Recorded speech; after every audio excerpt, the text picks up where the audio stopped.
What's going on, everybody, and welcome back to another video. As you've seen on the title, I am comparing the whole size of the VXR or the 3D dampening harmonic dampener hull with an older model Mathews bow. Also makes use of the same system.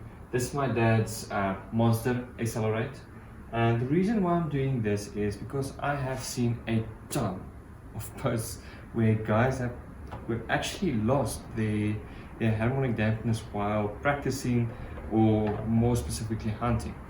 And some of the guys actually wanted to put in one or two claims phoned Mathews, and they told Mathews, listen, this is a clear design flaw, you guys have to cover it. A lot of them got mad and went as far as bought another bow. And that's when I realized this is getting a bit serious. So I'm going to use my caliper to measure these two hole sizes and see if there's any difference. And then see if we can try and figure out why this keeps happening. Alright, so I have flipped the bow around so that we can film this a bit easier. I'll pop this rubber out and then take the caliper and see if we can spot a difference. Okay, so I'm gonna measure in millimeters because I'm from South Africa and we work with the metric system. It's just gonna be a lot more accurate from my side. So the hole seems to be 32.1. Yeah, okay. 32.1 millimeters in diameter. I'm gonna put this thing aside. And we are gonna do the same with the Monster. Okay. This is the Monster's rubber. And then flip this thing over on its cam and do exactly the same measurement for this bow as well. Okay. I'm getting 32. Can this be? Almost 33 millimeters. 32.92. I'm gonna have to show you guys on camera because you won't believe me. Yeah. Okay. That's interesting. From these two measurements, the one on the Monster's riser is slightly larger. If you don't believe me, well, check this out. Okay, so to make sure that we are really consistent, let's zero the vernier, take the caliper, and if you want to measure a hole, you can just, wiggle these two calipers in it. Okay, so that it went to 33. Okay, 33.06 at its largest. Okay, tight as it can be, 0.00 millimeters. The engage stand is making it really easy. Okay, 33.22. So there you have it. This hole is actually smaller than on the older model. Alright, so this is the test riser. This is specifically from a Q2 and specifically designed for the harmonic dampener test. I have two of them. This is why this one is marked as A. And then let's measure this hole. There's the damper. You can see how thick that thing is in comparison with the new ones. But anyway, okay, the caliper is 0, and then 33.12. So this is actually consistent with the Monster's riser hole. There you have it. Alright, so this was quite a surprise for me as well, because I really thought that that hole will be slightly larger than this one, which would have made sense, you know, given all the lost harmonic dampness. So what else can it be? Are the guys too hard on the equipment? And I don't think so. Well, it might be, but this is a bow that's going to work hard in the mountains, in the field, wherever you are. You know, the thing should be robust enough to take on any terrain or any type of activity, especially when it comes to hunting.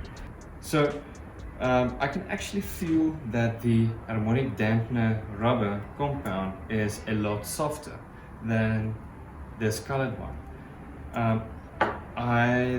This is a fairly old one. This was like when they launched the color options on the harmonic dampeners.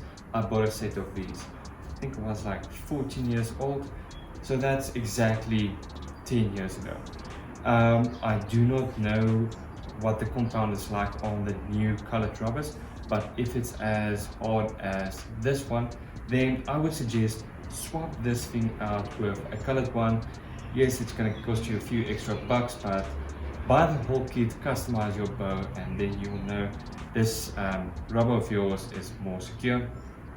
The other thing that you can do is to tie it in. I'm quickly going to show you how you can tie it into the riser so that you never ever lose it again.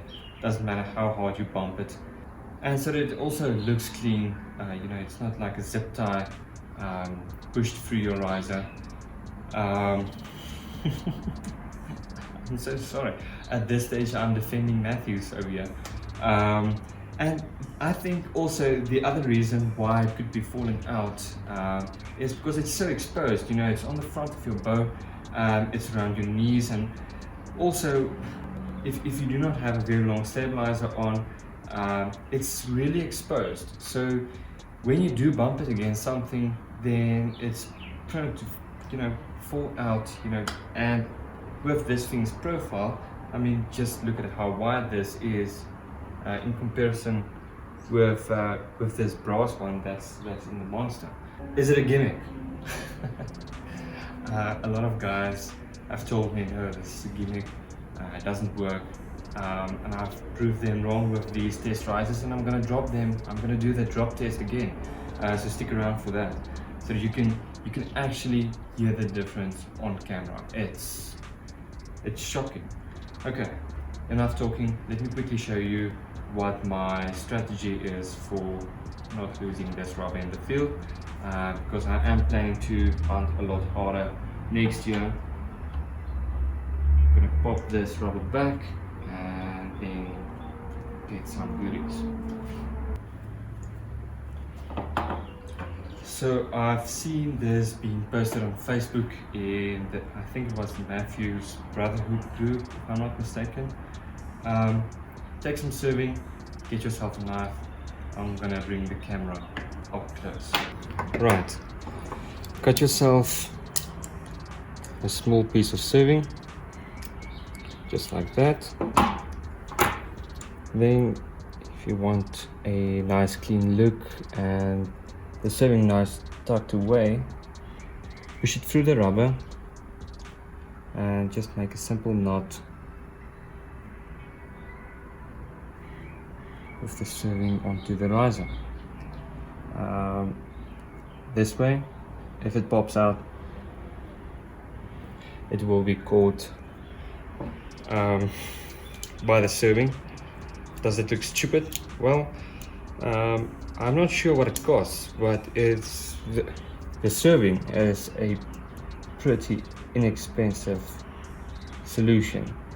You can barely see this, and now if you do bump it out accidentally with a knee or stick or something, then there you go. It will stay inside, or well, on the bow at least. So by the time you get to the stand or to wherever you want to be back home, then your rubber might still be on your riser.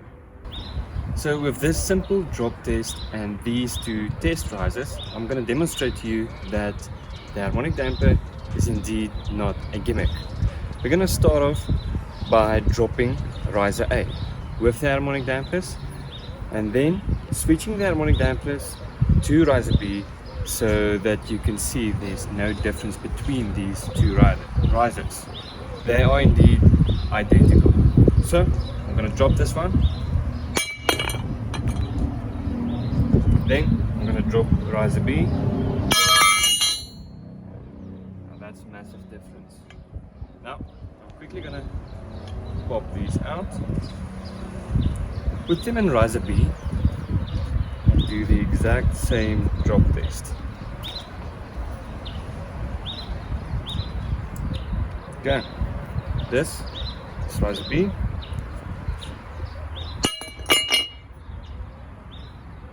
and this is riser A.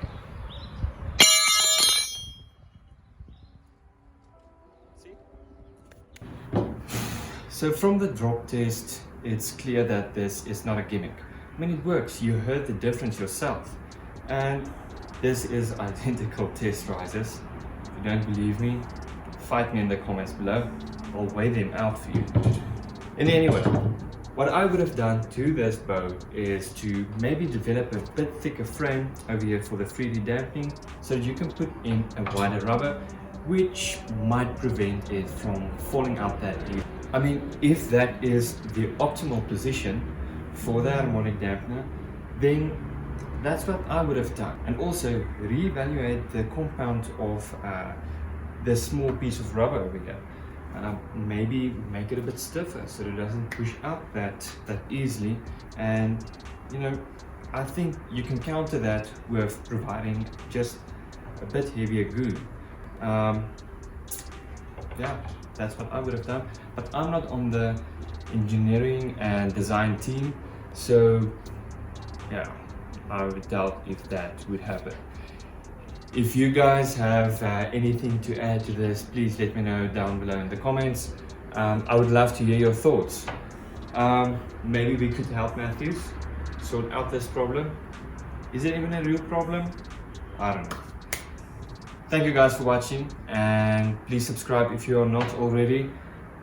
And I'll see you guys in the next one. Cheers for now.